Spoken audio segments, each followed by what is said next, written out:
Fengui. Vamos a hablar ahora de las cuevas de los Tallos et de las momias del deserto de Nazca.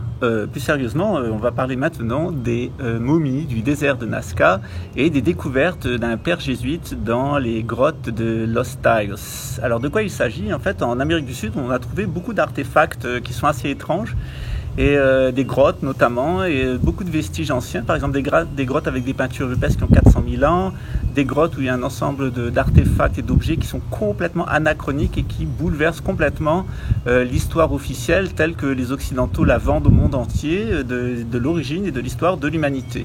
Alors on va parler de deux sujets, on va parler donc de la Cueva de los Tallos et ensuite on va parler des momies ovidienne de Nazca. Alors là, on rentre dans la théorie de la conspiration.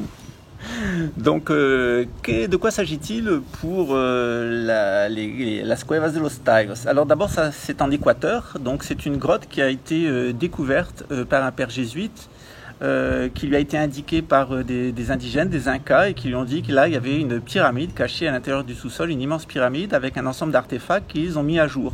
Alors il y avait des espèces de disques dont vous voyez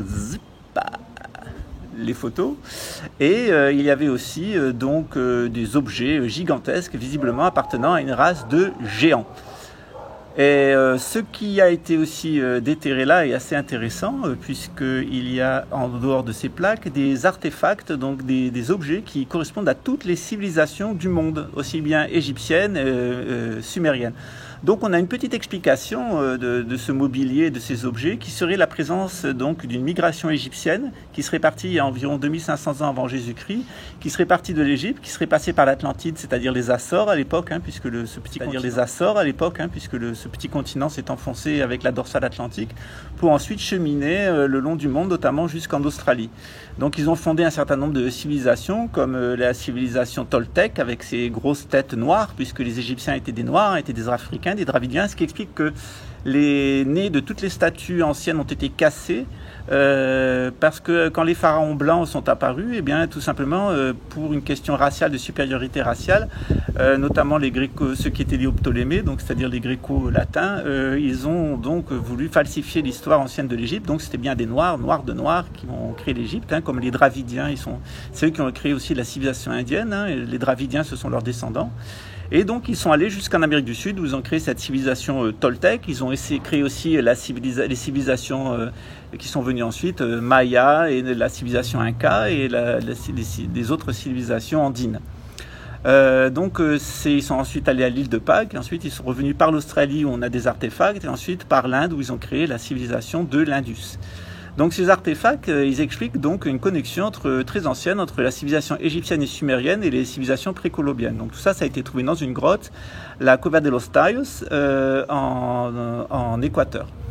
Alors ce qui est intéressant, c'est que Aldrin, donc l'acteur qui a joué être allé sur la Lune, est venu le visiter. Ils sont rentrés à l'intérieur, ils ont trouvé une espèce de porte monumentale, et en passant à l'intérieur du souterrain, ils sont allés jusqu'à une concrétion naturelle où il y a une espèce de phallus en quartz qui montre bien que c'était un lieu cultuel, mais il est possible que les Indiens n'aient pas dit toute la vérité sur le lieu parce qu'ils ne voulaient pas qu'il soit profané. En tout cas, il y a des vidéos qui ont été faites sur la Cueva de los Tallos.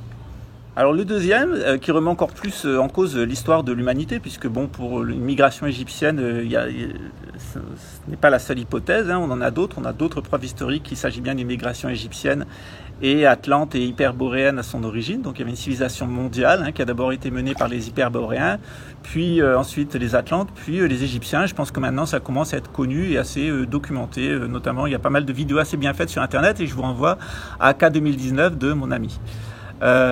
Ce qui est plus intéressant maintenant, c'est que nous allons parler de The Alien Project. Donc c'est un ensemble de momies qui ont été trouvées donc au Pérou cette fois-ci, et ces momies, certaines se sont avérées des humains de très très très petite taille, un petit personnage de quelques centimètres de hauteur, qui a été authentifié comme étant bien humain avec un ADN humain. Donc il a un ADN de femme humaine, et l'ADN masculin on ne sait pas. Donc c'est un peu gros pour que ça soit une mutation génétique liée à la maladie, surtout un adulte de cette petite taille, et aussi la morphologie et la différence avec le nombre de vertèbres, de côtes, etc. C'est quand même un peu gros pour que ça soit... donc c'est probablement un être hybride entre un humain et autre chose. Alors cette piste de l'hybridation, elle est encore plus forte donc sur les momies de Nazca. Bon, il y en a un certain nombre qui ont été détruites ou soi-disant détruites par le gouvernement de l'Équateur. Et à mon avis, c'est pas été détruit, mais remis à des gens qui ont assez d'argent pour pouvoir le faire, notamment les Américains, ou qui ont intérêt à cacher un certain nombre de choses.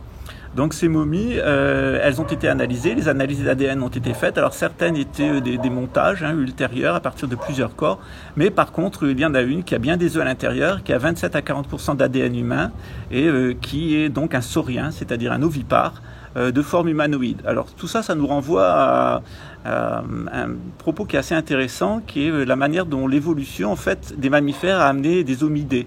On peut penser que les sauriens qui nous ont précédés, donc toute la race des dinosaures, des serpents et des oiseaux, en fait, eux ont évolué bien avant nous vers une forme hominidée, donc il y aurait humanoïde, donc il y aurait des humanoïdes qui seraient des descendants des sauriens, qui auraient la caractéristique, contrairement à nous qui sommes des animaux à sang chaud, d'être des animaux à sang froid, de pouvoir vivre dans le sous-sol, ou notamment de pouvoir faire des voyages interplanétaires si leur technologie leur permettait, par exemple vivre sur la Lune, ou sur Vénus, ou sur Mars, sur les lunes de Jupiter par exemple.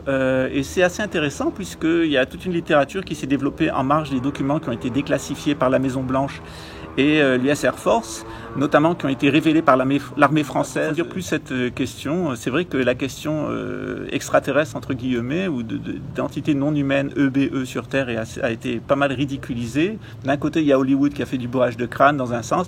De l'autre côté, les militaires ont toujours nié. On les a soupçonnés de nier parce qu'il y avait de la rétro-ingénierie. Et il y a un certain nombre de documents qui ont été communiqués par l'armée française qui montrent justement que... on a donc de la technologie non humaine et on a une présence non humaine sur Terre, notamment des corps. Alors il y a eu, c'est vrai, un grand enfumage sur la question dans tous les sens et qui cache très certainement une activité de rétro-ingénierie. Alors, ce qui est intéressant avec ces momies d'ovipares, en fait, c'est qu'elles ont de l'ADN humaine, elles sont tridactyles, et elles se reproduisent avec des œufs. Donc elles seraient parallèles à nous autres sur Terre et il y aurait une possibilité, puisqu'elles ont une partie de leur ADN, 27%, qui est commune avec nous, avec l'Homo sapiens. Peut-être il y a une possibilité, lorsque ces personnes ont acquis une technologie suffisante comme nous de nos jours, de pouvoir faire des mutations génétiques de mammifères pour produire l'être humain, ou en tout cas un système de reproduction avec l'être humain. Voilà. Ce qui expliquerait cette apparition soudaine d'Homo sapiens. Donc là, on a aussi un écho à ce que nous racontent les Sumériens, c'est-à-dire qu'il y avait des gens venus d'ailleurs de très grande taille, alors ça c'est la Cueva de los Tayos, et puis aussi des gens de plus petite taille, d'une race de serpents, dit-il, ou d'oiseaux, qui pourraient faire référence aux anges. Les anges, ils apparaissent dans le bréviaire catholique à partir du 3e au 5e siècle, ils n'apparaissent pas avant. Donc des êtres donc, qui seraient de la race des oiseaux, alors pourquoi pas, hein. Les jeux sont ouverts, les progrès de l'archéologie et les découvertes qui sont faites actuellement remettent tout à fait en cause l'histoire telle qu'on l'avait héritée de la Bible et depuis le Moyen-Âge, notamment l'étude des religions comparées, et les textes anciens mettent à jour une histoire qui est tout à fait différente de celle qu'on nous a appris à l'école. Voilà pour les deux sujets. Alors, il y a un petit côté connexe avec ce que je disais sur les reptiliens, entre guillemets, notamment la famille royale d'Angleterre, et les informations que j'avais données donc, sur ces êtres dont parle le Coran, Gog de Magog, et le fait que nos Khazars, impliqués dans le nouvel ordre mondial, se réclament d'une origine non terrestre, ou non humaine en tout cas. Voilà, j'espère vous avoir éclairé, un petit peu moins de façon humoristique, parce que c'est un sujet qui est aussi sérieux, mais il n'y a pas eu trop de délire sur le sujet, donc on peut quand même l'aborder assez sérieusement. Je vous remercie pour votre écoute, n'oubliez pas le pouce. Merci pour les vues, on en est maintenant à plus de 350 000 et donc j'espère atteindre 1 million avant que ma chaîne soit fermée. À très bientôt, ciao, shalom, salam, la paix soit avec vous.